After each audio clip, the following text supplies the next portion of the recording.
It's time for the war cry. This one for Judah, Benjamin, and Levi. Can't forget about the bros in the North tribes. Enough said that we servants of the Most High, and it's no lie. On the Most High, we teach the laws in this earth. The Lord touched my mouth, He said use His words. He made me a prophet from birth. This work, it ain't for the weak. This earth, it ain't for me. This war ain't carnal but spiritual. For the battle here is not fleshly, but the flesh weak. So I breastfeed on the laws of God, so don't test me. And when it's time for war, the bro sounds the horn. I'm like a beast unleashed, you can't tame me. You preachers like cowards. You ain't rightly dividing the word of truth. You worship the creature instead the creator. Your hour is coming to mutilate you. Oh, true. You washed and you dipped in the blood of the lamb. Gee golly, goddamn, I don't understand. If pastor's right man, then where is the man who stands in the midst of 7 golden lamps? Ain't no time to dance, we pull up our pants. We marry not now, but surely it's near. He who wants wisdom, then please give an ear. Put on from the fear. The whole armor of God is what we need to wear. All of the lights is like a chandelier. A good dude. He actually died of like syphilis or something like that later. But that goes to show you that that's the mindset of our people. We've been deceived. We don't know who we are. So, now you said African American earlier. Do you know your actual nationality? Brother, do you know your nationality? Because honestly, I could talk to the sisters all day, but it's until the men, until we get our heads right, that the rest of our nation is going to follow after. What? So I appreciate y'all sisters for listening, but I'm going to work on the brother too. And I'm going to get back to y'all. But ultimately though, as a nation, brother, we got to guide our nation of people. You see all these brothers out here, you know what I'm saying? We ain't got nothing else better to do than to teach our people. To share some, you know what I'm saying? Because we've been shot down. We've been, you know what I'm saying, subjugated to all this wickedness. All this stuff is slavery. That happened for a reason. Did you know slavery was in the Bible? Did they teach y'all about slavery in school? Let's check out Deuteronomy 28. Because this is very pivotal. If you don't know your history, it's going to keep happening to you over and over and over. So let's get some history and let's take it to the foundation. Let's understand why slavery happened to us and who we are as a people. So check this out. Deuteronomy 1 verse 1, matter of fact. Because Deuteronomy 1 verse 1. Because I'm going to show you that this book is only for a specified group of people. And in the back of your mind, I want to see, ask yourself, does this apply to me? Deuteronomy 1:1. The book of Deuteronomy, chapter 1, verse 1. These be the words which Moses spake unto all Israel. Right, so these are all the words that apply to Israel. He spoke only to the Israelite people. Now let's get the curses that happened to the Israelite people. Deuteronomy 28:15. The book of Deuteronomy, chapter 28, verse 15. But it shall come to pass. So Moses is saying, it shall happen, it shall come to pass. If thou wilt not hearken unto the voice of the Lord thy God. So if you don't do what your God is saying, right, if you don't follow the commandments, guess what's going to happen to you? To observe, to do all his commandments and his statutes, which I command thee this day, that all these curses shall come upon thee and overtake thee. Right, so the book says all of these curses are going to come upon us and overtake us. So basically this is going to happen to us and there's nothing we can do about it. Let's get more specifically with the curses. Now they said they teach you about slavery. How do we get here to America as a people? What mode of transportation? Do we walk here from Africa? We came here on a boat. Did you know that was in the Bible? Let's get that. Look it out. The book of Deuteronomy, chapter 28, verse 68. And the Lord shall bring thee into Egypt again. Now let's explain what Egypt is. Because the Bible is very redundant. It is talk about something in one place and explain it in another place. The book of Exodus, chapter 20, verse 2, verse 1. I am the Lord thy God, which have brought thee out of the land of Egypt, out of the house of bondage. Right, so Egypt is synonymous with bondage. That's just like saying, yo, you about to go downtown. We know we're not talking about the physical place. I'm talking about the jail, right? It was just slang that he was using when he was talking about you're going to go into Egypt again, right? So check this out. Deuteronomy 28, verse 68. And the Lord shall bring thee into bondage again. Slavery again. With ships. With ships. How did we get here like you just said? With ships. Did that not happen to our people? Did we not get packed on these hellified boats? 500 of us plus. It would take about 500 of us. Only like 300 of us will make it. Matter of fact, no, only like 200 of us will make it. Because we had like a ratio of about 3/5. You know what I'm saying? So, keep reading. By the way whereof I spake unto thee, thou shalt see it no more again. So the way Moses was explaining it, right? You're not going to see it no more again. No other people can say, oh, this happened to us. The Chinese man can't say, oh, the transatlantic slave trade happened to me. You know what I'm saying? And we never going to see our homeland again. We never going to see Jerusalem again. We just going to be in these places where they scattered us. Now, check this out. And there you shall be sold unto your enemies. So what happened to us after we got off those boats? Did we walk off freely? No. The Bible says we'll be sold unto our enemies. Did that not happen to us? Were we not on option blocks, just like you see here? It wasn't more than 400 years ago that they still were selling slaves in this very land. Matter of fact, we still own the last names of our slave masters today. What? That shows you that this book that was written over 2,000 plus years ago is a true book, and it's about us. Now let's get some more curses. And there you shall be sold unto your enemies for bondmen and bondwomen. We are sold for bondmen, slave man, bondwoman, slave woman. And no man shall buy you. And no man redeemed us. No man came up and said, you know what, we're going to stop this. This is horrible. Now, let's get some more curses. The book of Deuteronomy, chapter 28, verse 16. Uh-huh. Cursed shalt thou be in the city, and cursed shalt thou be in the field. Cursed shall thou be in the city, and cursed shall thou be in the field. Who got the definition of ghetto? Somebody get that in the book. But check this out. Are we not cursed with the impoverished cities? Are we not shot down in our own streets? Are we not in every ghetto? Matter of fact, somebody gonna bring out the book that's gonna explain what the definition of a ghetto is. But we always in the hoods. In every low place in all of these different countries, whether you go you know what I'm saying, to South America or whatever, we're in the hoods, we're in the slums, we're in the favelas. We cursed in the city. And cursed in the field. We was out there picking cotton. We was out there picking sugar cane. We was out there doing all this stuff. We was out there getting whipped in our backs. We were cursing the field. We still cursing the field even today. Because guess what? If you go to jail, that's the modern day slavery. We still in the field. We still in the field, chopping down rocks and stuff like that in the chain gang. But let me get this definition of what the ghetto is. Because a lot of people say, oh, this is ghetto, or this is so ghetto, or you know what I'm saying, whatever. But check this out. The definition of ghetto, formerly in most European countries, a section of a city in which all Jews were required to live. Right, so a ghetto is where the Jews were required to live. What are they doing in our cities right now? They poisoning our waters. That's an act of terrorism. But nobody gives a damn. That's why we cursing the city. That's why we cursing the field. Because we went against our God. And we got to come back to the laws. Right. Or it's going to keep happening. It's going to get worse. Let's get some more curses. The book of Deuteronomy, chapter 28, verse 25. The Lord shall cause thee to be smitten before thine enemies. That's why we're getting shot down. That's why Mike Brown, every time I get on Facebook, I see another young brother get killed. Right. Not even with a gun in his hand. Just getting killed. Right. It's our God. He's doing this to wake us up.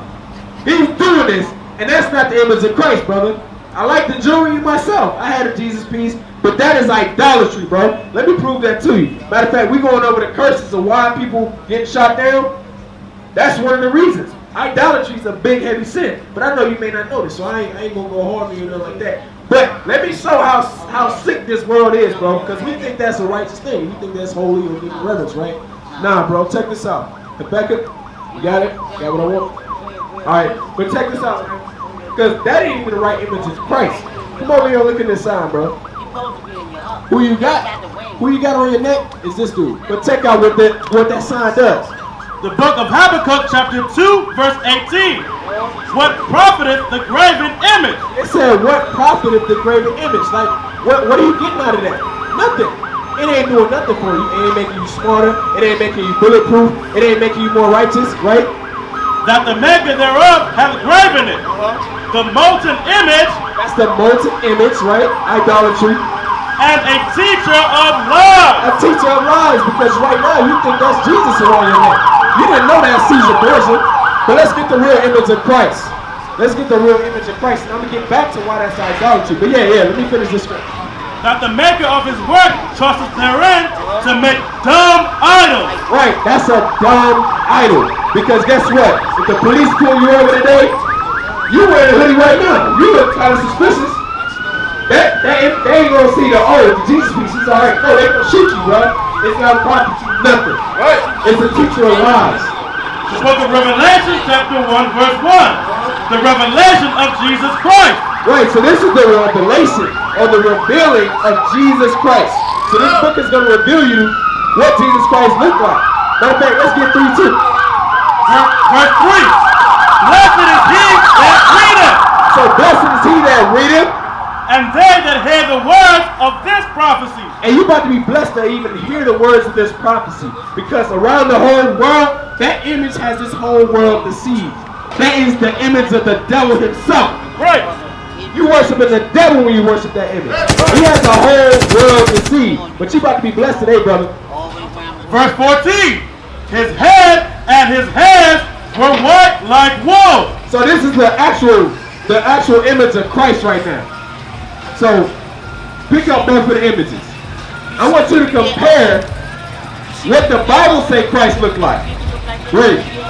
His head and his hands were white like wool. So his head and his hands were white like wool. Does he got white woolly hair?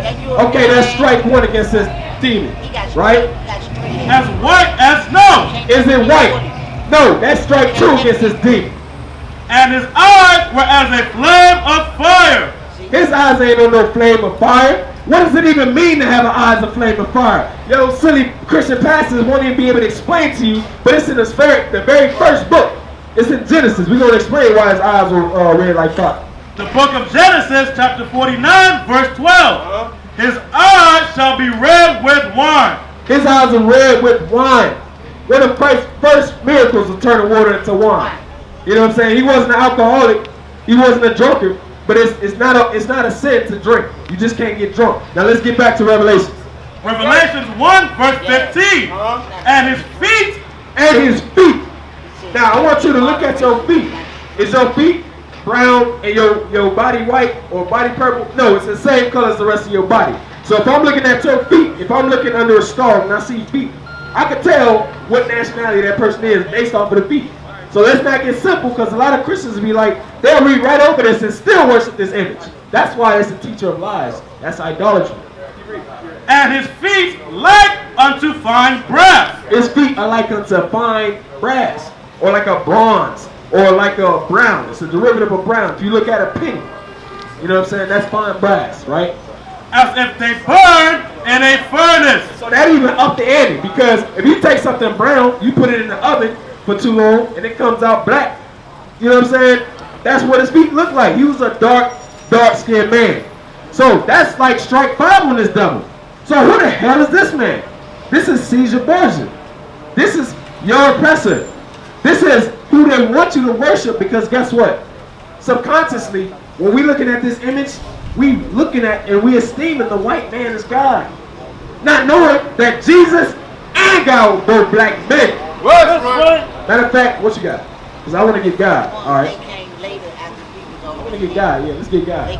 I'm going to show you what the Most High God looks like. Because a lot of people, they might be like, oh, he's just a puff of smoke. Or he's just a spirit or an idea or a concept. No. My God is a God of war. We are not no soft-spoken men. We got a hell of a job to do. And that's to wake up a lost people. A people that's been completely bamboozled by evil, wicked things. But actually, first, before we get even more scriptures, bro, I'm going to need something from you, too. Let's get 1 Corinthians. 1 Corinthians, because we hear about building up a nation. And I could sit here and teach all day, but if you ain't willing to change, bro, it's all going for nothing. That's right. So let's test your faith right quick. Read that. The book of 1 Corinthians, chapter 11, verse 1. So this is the book of 1 Corinthians. What I'm bringing out here is very pivotal. I want you to look at all these brothers out here and make an observation. Once the scripture is being read, it should be clear, but I'm bringing it out anyway. Be ye followers of me, even as I also am of Christ. Now I praise ye, brethren, that you remember me in all things, and keep the ordinances as I delivered them to you. Right, so this is Paul speaking. He's basically saying, you know what I'm saying, do what you have to do, even when I'm not around. You know what I'm saying? Stay in order, basically. But I would have you know that the head of every man is Christ, and the head of the woman is the man, and the head of Christ is God. Right, so there's a divine order. You got the Most High God, you got Christ, you got man, you got the woman, right? Great. Every man praying or prophesying, having his head covered, dishonoreth his head. So let me explain that. Every man praying or prophesying. Praying is simply praying to the Father. Prophesying is having this book open, going out of scriptures. You guys listening to the scriptures, right? You cannot have your heads covered, or you're dishonoring your Christ according to the scripture.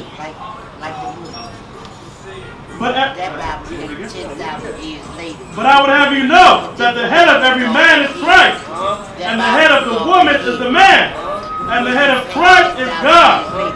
Every man praying or prophesying, having his head covered. So every man praying or prophesying, every man listening to the Bible should not have his head covered. He should not have his head covered, or else. But every man praying or prophesying, having his head covered, dishonoreth his head. Right. So we dishonoring our heads if we have our heads covered. Why the scriptures are coming out?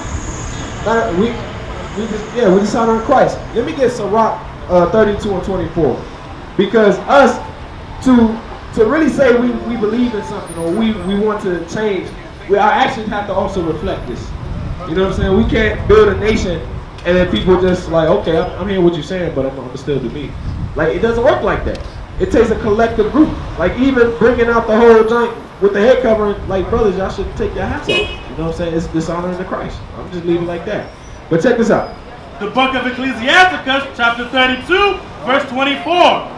He that believeth in the Lord taketh heed to the commandments. So if you really believe in God, you're going to take heed to the commandments. Because what we read earlier was a commandment. It's not no suggestion. You think the Bible is a book of suggestions? No. It's a book of commandments. So if he say take your hat off, while you praying the prophesying is clear cut. Now, we're going to get some more, what you got? Okay, so let's get more on this fake image. The book of Revelation, chapter 13, verse 15. And he had power to give life unto the image of the beast. So who is the he they're talking about right now? The he is talking about the so-called Edomites, the so-called white man, right? He had power to give image unto the beast. He had power to give image unto this image right here. He had power to give life unto this one. By his movies, by his media, by his pictures, by his propaganda, all of that. The book of Job, chapter 9, verse 24. The earth is given into the hand of the wicked. So the whole earth is ran by the wicked. Esau is the wicked. And many of our people are wicked as hell too. Right. Including ones keeping their head covered while the scripture's coming out. I'm just saying. But let's keep getting that. He covereth the faces of the judges thereof. He covers the faces of the judges thereof. So the actual prophets, he's not going to show you what Moses looked like. He's going to come out with movies with Moses being a white dude. Where do we get that from? Because everybody in the Bible black except for Esau. The book of Revelation, chapter 13, verse 15. And he had power to give life unto the image of the beast, that the image of the beast should both speak and cause that as many as would not worship the image of the beast should be killed. Right. So he gave power to this image to make movies, to make media, make all those different things like I said earlier. Not to mention, anybody that's not worshiping this image will be killed. Back in the old times of the Crusades, they would literally try to assimilate our people by accepting that image. A lot of people in South America were killed by Jesuit priests, burned at stakes, but not accepting that image. It gets deep. The book of Matthew, chapter 24, verse 24. For there shall arise false Christ. So there shall arise many false Christs. This image is a false Christ. It's not even consistent. Because you'll have a blonde hair, blue-eyed Jesus. Then you have a brown hair, brown-eyed Jesus. Like, what the hell is this? This image is portrayed so many different times, so many different ways, claiming to be the same person. But it's all lies. It's all lies and falsehoods. And false prophets. And false prophets, your T.D. Jakes, your Joel Osteens, your Creflo Dollars, they all false prophets. Right. All false prophets. And shall show great signs and wonders. So they showing great signs and wonders. They doing all these different faith healings and all this other stuff. And they shall season and prosper, telling the people what they want to hear, not what they need to do to change. And catching the Holy Ghost, speaking in tongues, all that magic. And so much that if it were possible, they shall deceive the very elect. Right. So if it were possible, but it's not.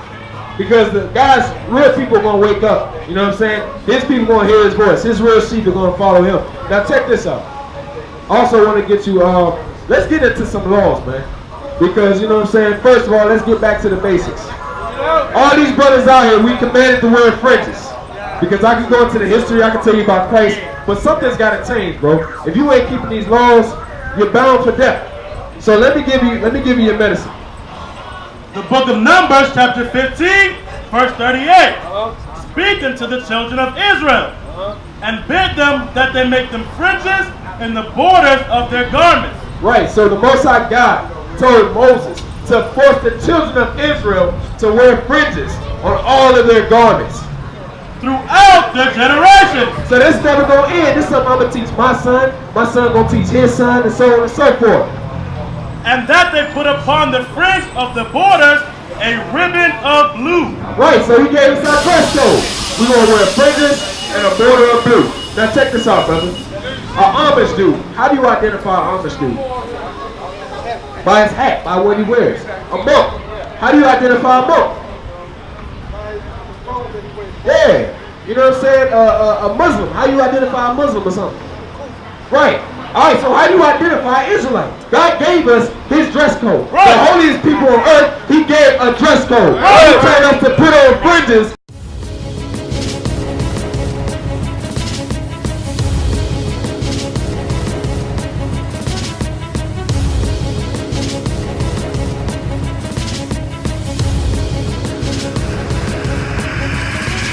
Shalom, Israel. I'm Elder Nathaniel of Israel United in Christ. YouTube likes to shut our channels down, as some of you have noticed, ever so often. Subscribing to join IUIC will assure you will always stay connected to our YouTube accounts. We want to do our best to make sure this truth gets out. Please click and join our subscriber YouTube channel called Join IUIC to stay linked to all of our videos. So again, please make sure you subscribe to this Join IUIC channel to get your latest updates from all our YouTube channels. Shalom.